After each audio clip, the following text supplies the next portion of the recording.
everyone, and welcome to Equality for Workers Trade Union podcast.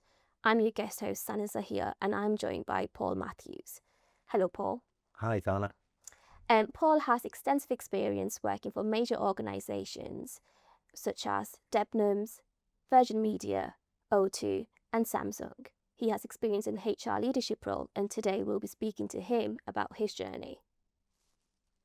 So, Paul, what got you into HR? So in my early career, I worked for West Yorkshire Passenger Transport Executive, which was the public transport bus operator across West Yorkshire, including Leeds, Bradford, Huddersfield, Halifax, and right across West Yorkshire. I was a trade union representative. And luckily enough, my employer and the trade unions sponsored me and paid for a lot of further education for me. They sponsored me to go do a diploma in trade union studies and industrial relations. I also studied for a certificate in training and development, my CIPD, and a BA Honours degree in sociology, politics and media. So what sort of pulled me into HR, which was also known as personnel management at the time, was representing people, bargaining, negotiating on behalf of groups of workers, attending meetings with management, finding solutions to problems, and it just continued from that point, really. So that's really interesting, because I don't think many organisations like trade unions pay for or fund any more educational courses for their reps. What made you move on from a trade union into HR leadership roles in organisations, so from more pro-claimant to pro-respondent, if I may say? So I guess in a nutshell, I would have to say ambition. Although I did apply for full-time officer roles within the trade union movement, but was never luckily enough to be appointed to any of those roles. So that was just another avenue that I took, really. All that experience and knowledge and education was going to be put to good use somehow, and therefore I got an opportunity to go into personnel management, which became human resources management. So it could have gone either way, really, but it just so happened that my opinion was that they probably thought I was too young as a 22, 23-year-old to be a full-time officer of a trade union. But others didn't think I was too young to move into HR management. So that's the sort of route I took, really. In terms of, from a trade union perspective, and, Equality for Workers Union is a trade union, what's changed in the industrial relations sector in terms of, from your perspective, from back when you were involved with trade unions and where we are now? I don't actually think much has changed, Sana, if I'm honest. I think employment relations has always been employment relations, industrial relations. The sectors have changed significantly. Okay. If you looked at what places like Leeds and Bradford was made up of, then there were key industries like textiles, engineering and coal mining, which mopped up most of the workforce. I worked in public transport, so I worked in the buses sectors across West Yorkshire, but it's the sectors which have changed more than the relationships. Okay. Yeah. So I don't see much. I see the relationships are the relationships, and they're still there. They always have been there and are always likely to be there. So I don't see much that's changed in those relationships. Okay. But I guess what do you think it's moved towards the progression and development that you thought that they would in terms of how trade unions are now working with such sectors and organisations? From my experience, we're seeing rise of like independent unions such as Equality for Workers Union get more involved. There's much more room for independent unions in comparison to back in the days. What do you think about that? Well, I think in working life or in any strands of life, there's always change, and there's always spin-offs from companies, businesses. There's always newcomers to the market and copies to the market. So I guess if a group of people feel aggrieved that their particular issues are not being addressed, then you will get that type of spin-off where they go away and start their own. Like products and services, you get spin-offs from companies and businesses. So yeah, and you've seen a lot of mergers in the past with probably falling membership numbers across all sectors really, and certainly falling from the old industrial sectors. So yeah, new unions come along, new businesses come along. A lot of this is externally driven. And we just have to cope with change. Yeah. Employment law in particular is an area that's, whether in legal perspective or in like it's just so, there's so many developments. Employment law has to keep up with society, keep up with all the changes that are coming about, whether it's the human beings, the changes in AI, changes in all these technology and stuff.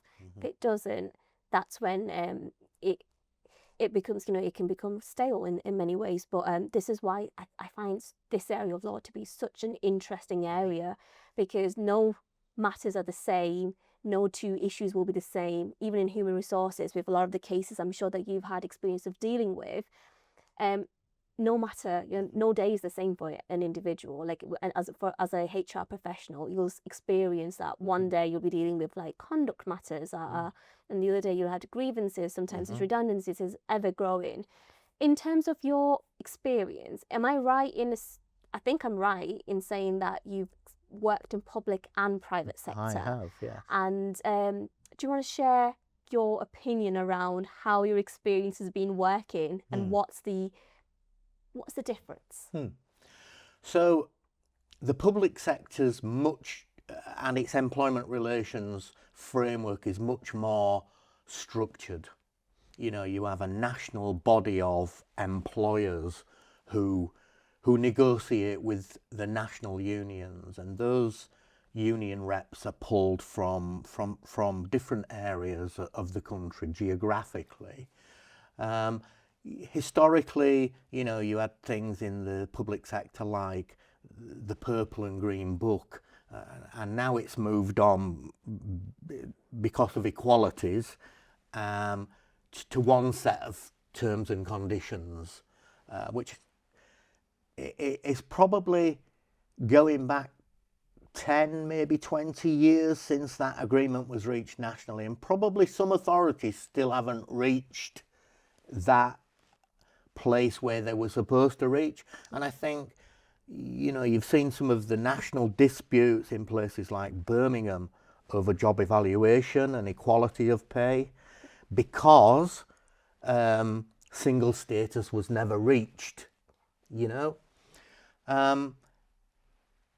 So you've got these old purple books, old green books, and the new single status set of terms and conditions with national bodies. You don't necessarily have that as rigid in the private sector. It's much more a laissez-faire approach in the private sector, except for probably the sectors which have come through the public sector and been privatised. Yeah. If you take some of telecoms, for instance, if you look back historically, it was British Telecom. It was a publicly owned company which has been split up and then spun off into different strands.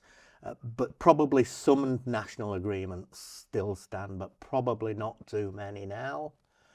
So the difference in they're not comparable, Sana. They're not comparable. I've worked for local authorities, I've worked for charities, I've worked for the private sector, and they are not comparable.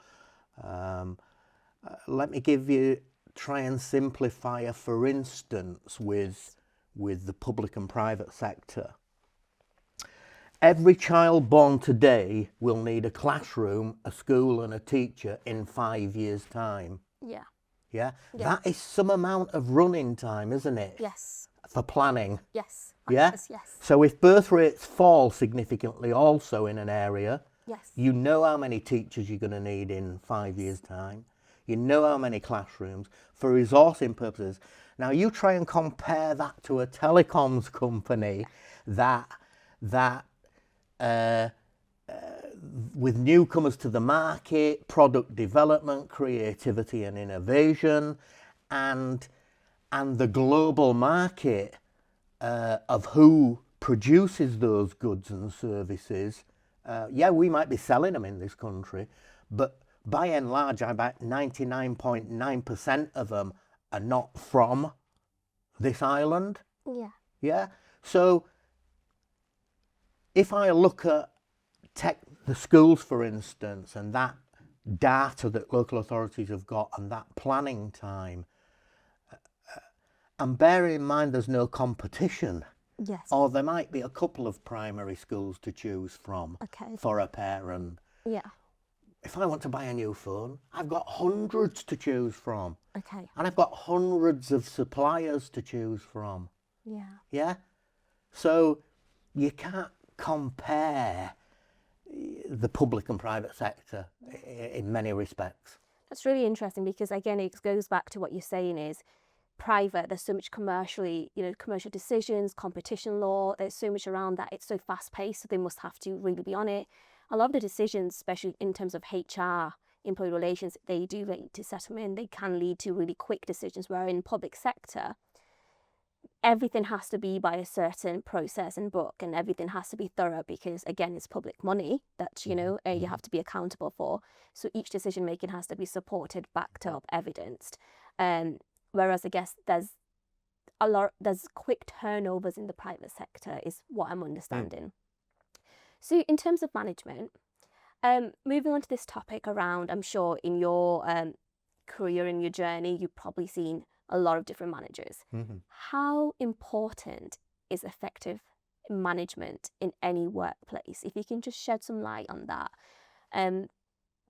Coming from a perspective of, like, obviously the audience that we are speaking to today, they will encounter different types of managers.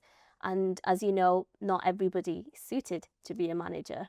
Not everybody, because it depends on a lot of people skills. And so how strong or how effective management is, how good effective management is required in workplaces? Well, any workplace is only as good as its body of workers, as its group of workers. So managers are there to facilitate an end result, really. That may be to sell telephones or deliver services. And management can't deliver without that group of people. So it's reliant on everybody doing their jobs every day. So the effective part about good management is excellent communication, but the biggest skill that most managers need is listening skills. And beyond that, there's listening to respond. Yeah. So a lot of people don't have great listening skills, and they respond not accordingly. So rather than listen to somebody and take something away and digest it and then respond, they will respond almost straight away. So managers need excellent listening skills, and I've never been anybody without the people that have worked with me. Groups of workers are so important. They deliver the service. And as for things like trade union membership, why shouldn't the workhorse of the organisation be well represented? Yeah. Yeah. Again, a very important point that you make is about communication. It's communication, I think, often people mistake that for speaking, but the key is listening.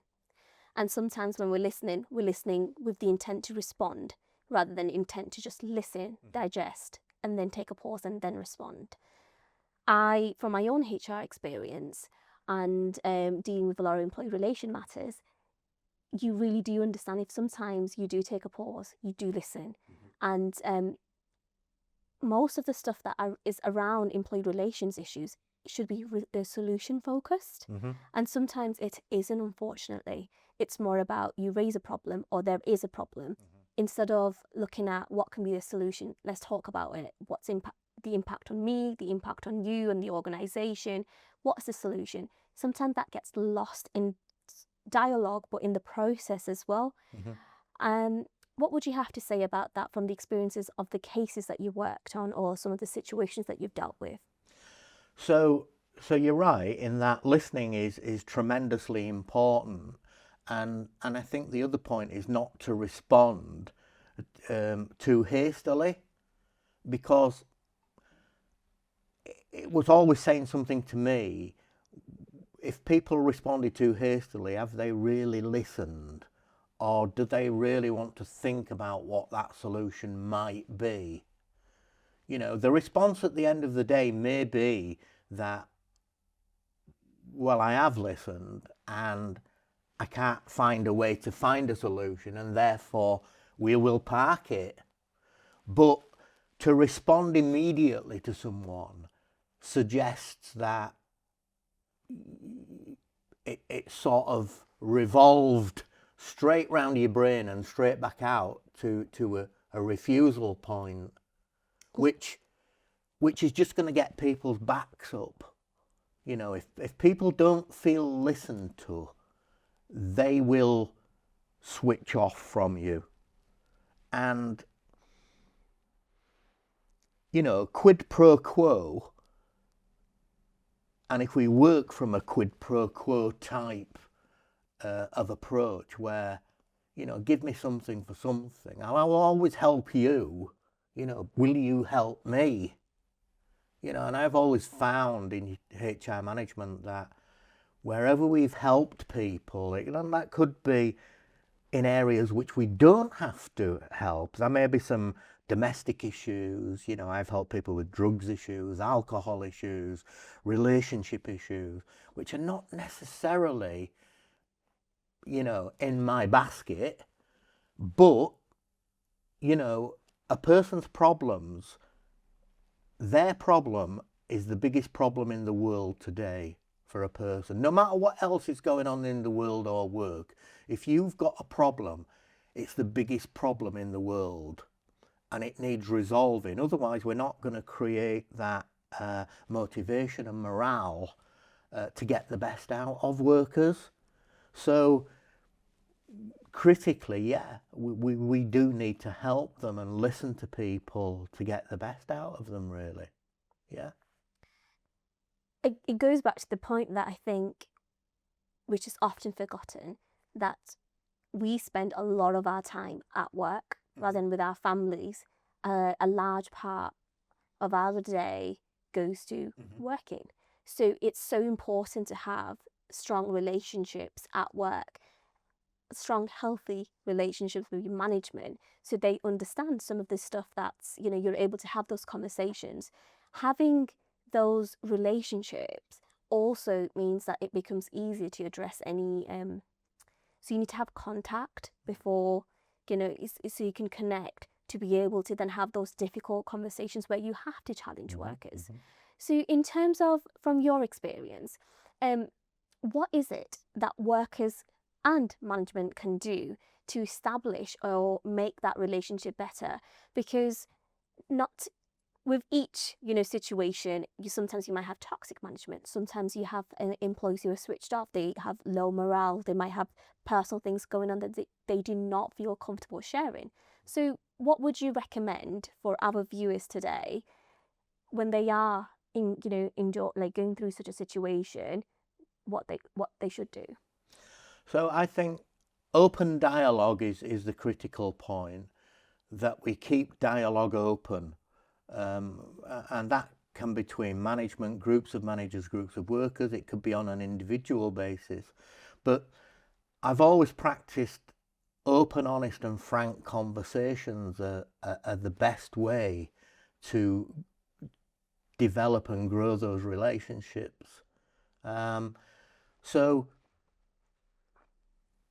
someone that you can trust is better than someone that, and it may be perception that you can, but if there's that trusting relationship and an open, honest and frank relationship with an open door on both sides, then you're far more likely to find solutions than not talking to one another. Relationships in any form of life, and it could be personal relationships, it could be relationships from a customer and a provider, will never get anywhere where people refuse to talk to one another. At the end of the day, we're all there to do a job. We're all humans. We all need to engage with one another. And the further you stay away from one another, the less likely you are to get any cooperation. So Paul, have you seen any examples of where good management has prevented any issues from arising because of they've had those conversations, they've listened with the intent to listen and then respond? Yes, and I can't go into individual cases, and it wouldn't be right for me to do so, Sana. But the sort of overview of these situations is that to try not let them escalate to those types of situations.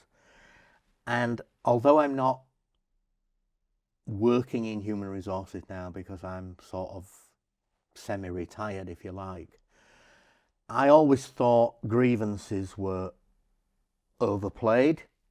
I don't actually think they achieve a great deal, because one party or the other is going to feel let down by the process. And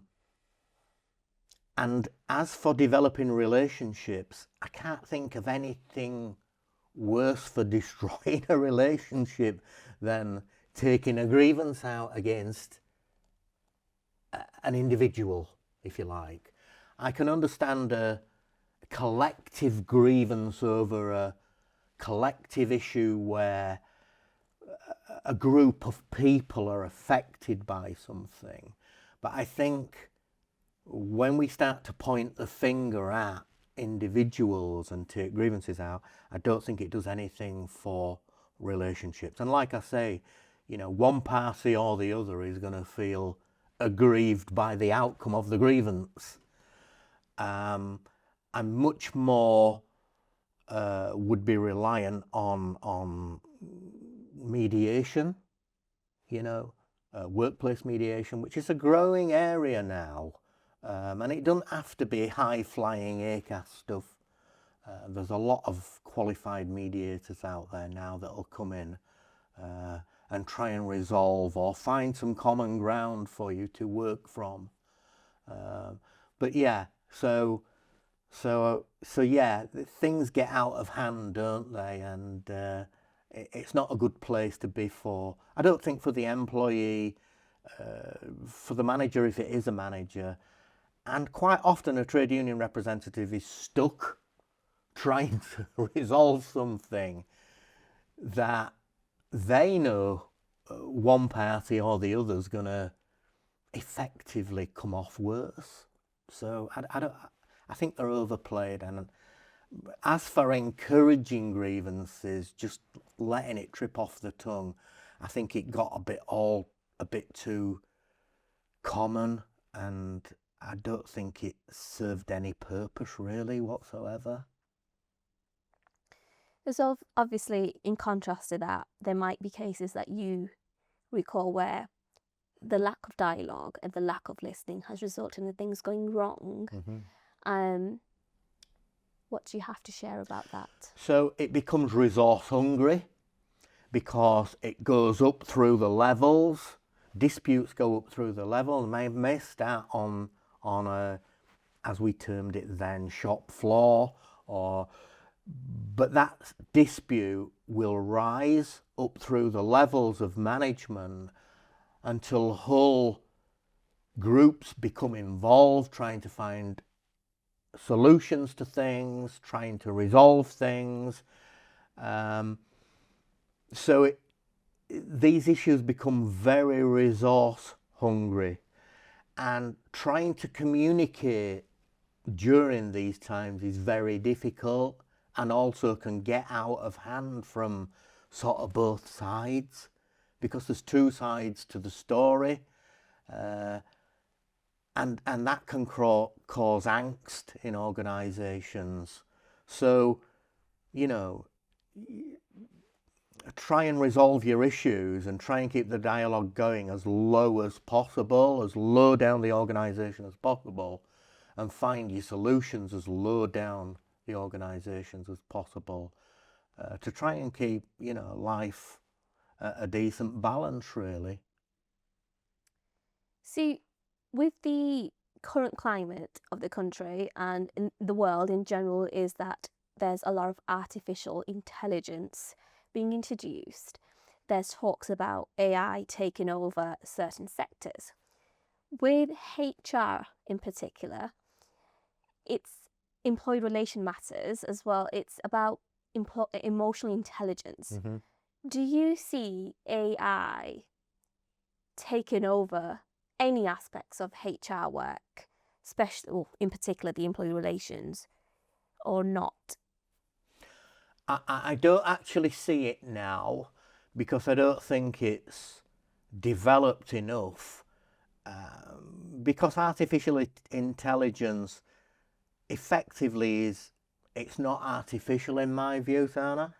It's pulling information and knowledge from the world, and predominantly from the internet.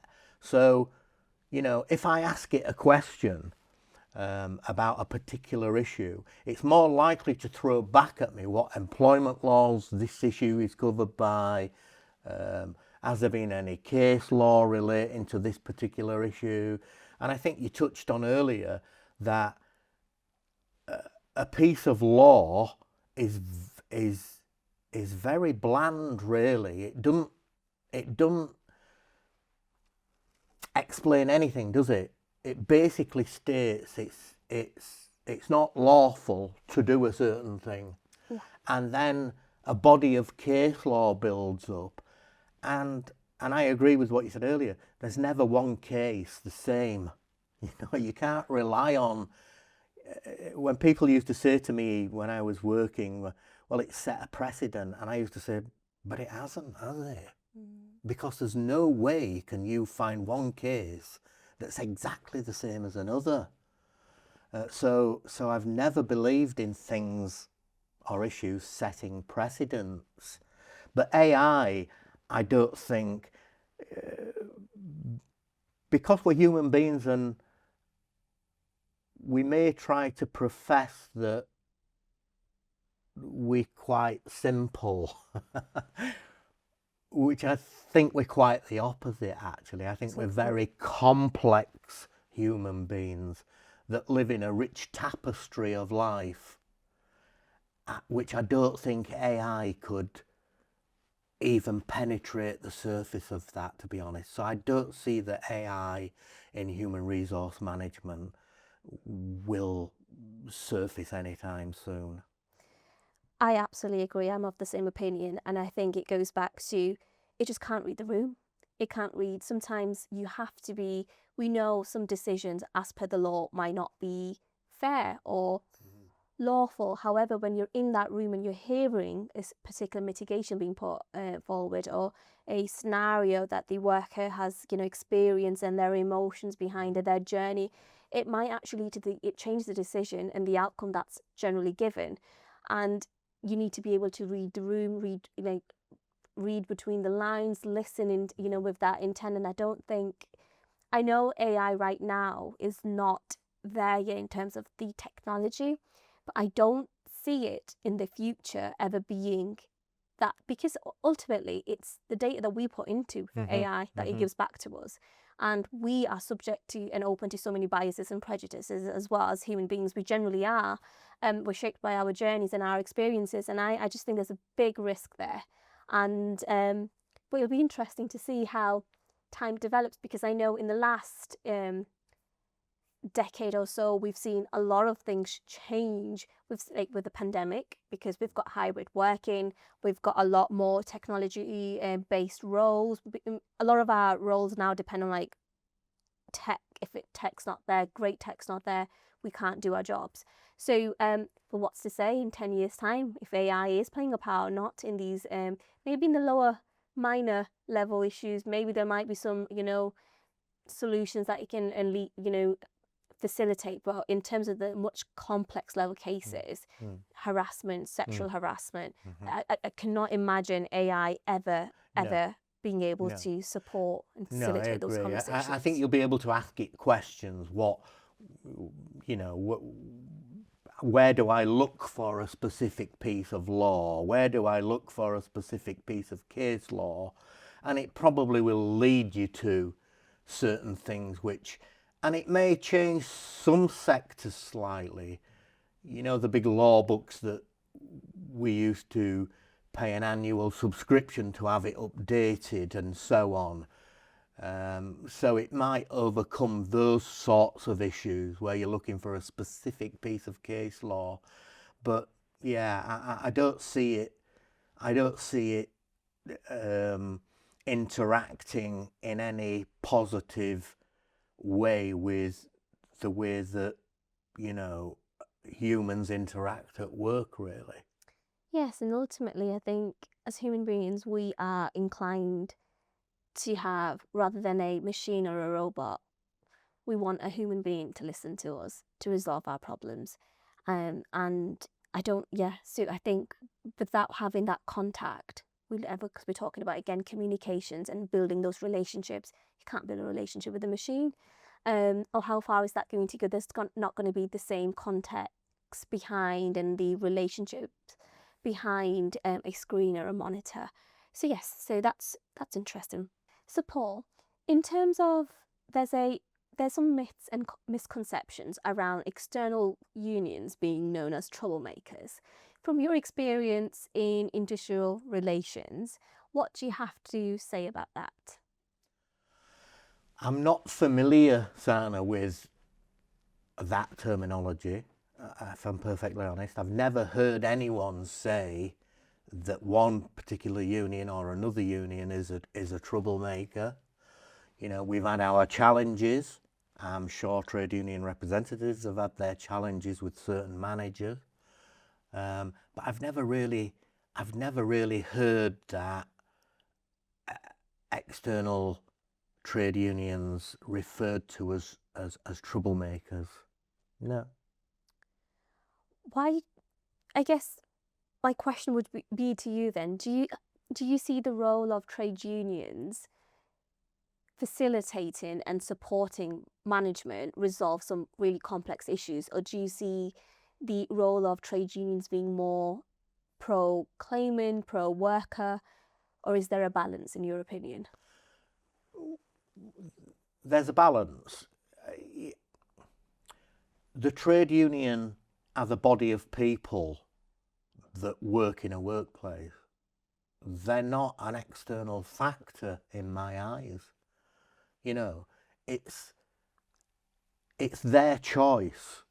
You know, nobody's twisting their arms up their back, making them sign direct debits to sign up to a trade union. It's their freedom and it's their choice. That body of workers, whether they work with me or for me or in an organisation that I've ever worked for, have chosen to be members of a trade union. So it would be foolish, wouldn't it, not to work with them to try and find solutions. You know, it's their workplace. You know, it's them that's there every day, from whether they work in shifts or set patterns of work. It's their workplace. You know, it's where they travel to every day. It's where they spend their hours every day. It's where they earn their income. Why wouldn't anyone want to use them to help find solutions?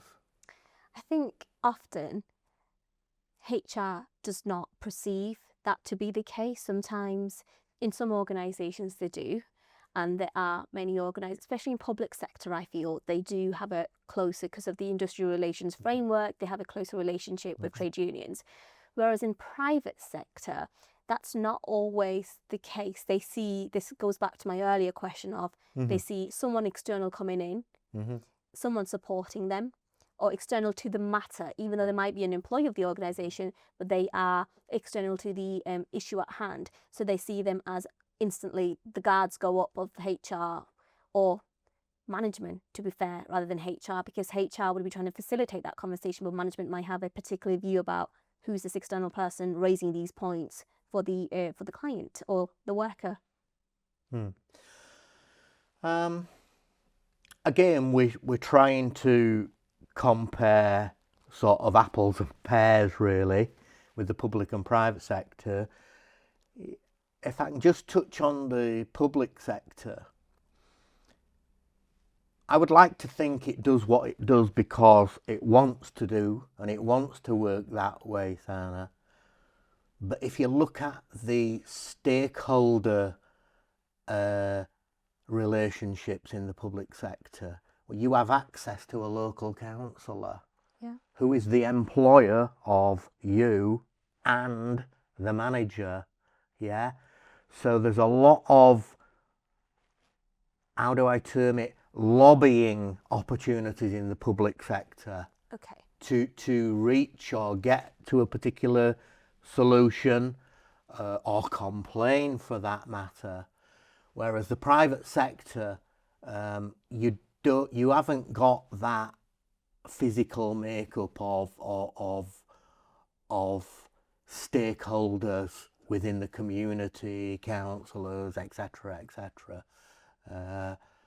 And I think from a media point of view, well, the media would love a good rubbishing story about the local authority. Is it that bothered about some issue in telecoms? Probably not. You know, it's not going to sell the paper. Yes. But the local paper rubbishing something in Bradford or Leeds in a particular area that involves a councillor and a group of workers is probably going to sell some papers more than a small telecoms issue. But I think there is good in the private sector, where there's a willingness to engage. And I think people are foolish if they disregard what value that engagement can bring. So, yeah. Going back to talking about the areas and the major organisations you've worked for, some major blue chip companies such as, you've said O2, telecoms organisations. I think you've also worked for is it Co-op Academies Trust, which is a school, yes. Is there anything that you would like to share in terms of interesting cases, obviously bearing in mind confidentiality and sensitivity to those cases, that might actually be a great learning and teaching for our viewers today? Yes, there's a few learning points really. I think if I was talking to a group of representatives, I would be saying, forget that you think you can resolve every issue because you can't. You may set off in life as a trade union representative thinking you're going to change the world, but I can guarantee you, you won't. So don't think you can resolve everything, and don't be too hard on yourself that you can't resolve everything. You know, keep your ears wide open and listen to everything that's going on. And as a representative, I was talking to representatives, is always try and find the higher moral ground. You know, don't respond aggressively, without listening, without considering what the whole situation is that you're trying to deal with. Try and sit on the higher moral ground, and be reasonable and articulate in what messages you're trying to get across in the workplace. Those are the sorts of messages I would give to the viewers today. Yeah. But in terms of workers, and from your own experience of when you've had to deal with employee relation issues, what would you recommend that they go about? Because there are external resources as well available. So you've got the trade union, you've got ACAS. Sometimes, you know, when a problem arises, it shouldn't straight away be a grievance, like you said. You can go through informal grievance processes, read the policies of an organisation. You can speak to your trade union to get some advice. You can also reach out to ACAS, you know, like if you don't have a trade union or if you're not part of a trade union. Is there anything else that you would recommend that they do or they consider before? Because obviously there's wealth of knowledge and resources available. We've got podcasts nowadays, so you know you can get that knowledge and experience. So is there anything that you would like to share with our viewers? So I think you should always try and resolve any issues as close to where that issue can be resolved as possible.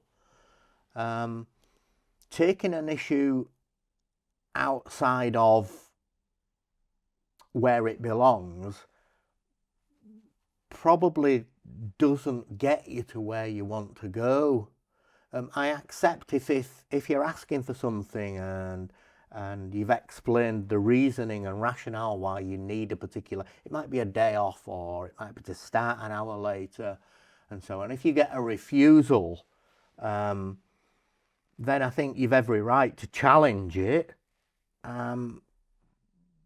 But quite often it gets watered down, and by the time it gets dealt with, it's sometimes become insignificant anyway, because time it takes to get through some of these policies and procedures can take months. Quite often the person finally listening to whether it be a grievance might rule in your favour to say, well, yeah, I agree with you, you should have been given that day off. Where does that take you? All it's saying is, well, they got it wrong down there 3 months ago, they got it wrong. It might make them think twice about the next person that requests something, but it's not really taking us to a great relationship place, is it? Because you might end up with a worker then looking for another employer, looking for somewhere else to work. And retention is massively important at the moment. The cost of recruitment is massive. So, you know, try and be reasonable. If somebody's asking for an hour off for a reason, they're not asking for it to have an extra hour in bed more often than not. It's for a reason. It might be to take a child to the doctors, drop a child off at school later, see to a relative, or go for an hospital appointment, etc. So I think, you know, people just need to be reasonable, don't they, about things, about life. So Paul, now that we're coming towards the end of our podcast, in terms of reflection and takeaways, what is one thing that you wish that union reps understood more about employee relations, or from your experience, anything in matter? Yes, well, I think it comes back to communications again, and it's the way and how things are communicated in the workplace. The biggest issue in workplaces is the size of the organisation. When I worked on the O2 account, and in customer management, on the customer management account in Capita, we had 15,000 employees, and trying to get a message to 15,000 people was tremendously difficult. No matter which media you use, it is difficult, because you could do a podcast, you could send an information email out, you could put it in a newsletter, and guarantee that message would not land with a lot of people, because simply they either not interested or don't want to read about a specific thing.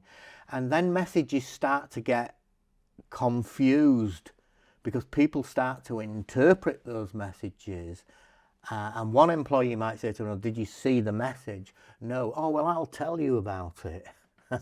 And put a totally different spin on it, and things can get out of hand. So communications are massively important in the workplace, both from a trade union point of view, and messages that organisations wish to get out to a massive amount of workers, and how that message lands. Yeah. So the using the trade unions as part of that can help tremendously to get that message out with clarity. Yeah, if I talk to a group of trade union representatives about a message I'm going to put out on social media or what have you, I know what I've said to that group of reps, and I know what I'm going to say in that social media release. So if we all stick to that, the message lands as it should land, and it's not diluted or spins put on it. So communication is vitally important in any sector, really. I guess the point is that it's likely when they do hear the message, if they don't like it, they'll be going to the trade unions anyways. So if you start with them having a clear understanding of what the message is, if that situation arises, and if any myths or any, contradictions are put out there, that can be addressed. So going back to my question, similarly, what's one thing that you think HR should understand, or you would like HR to understand? So good HR would understand that the trade unions are not external. Trade unions are a body of people who are members, who are directly working in the workplace. So, HR's got to understand, and really it's essential, that a group of workers are the union. The officers outside, or the reps, are people that represent them, etc., etc. But the union is the body of people. And therefore, communication with that body of people is essential for good relationships, really. Well, thank you for your time today, Paul. There was so many lessons and teachings that we, I'm sure our viewers and I've, taken away from that. So yes, thank you so much. Thank you for inviting me. Thank you.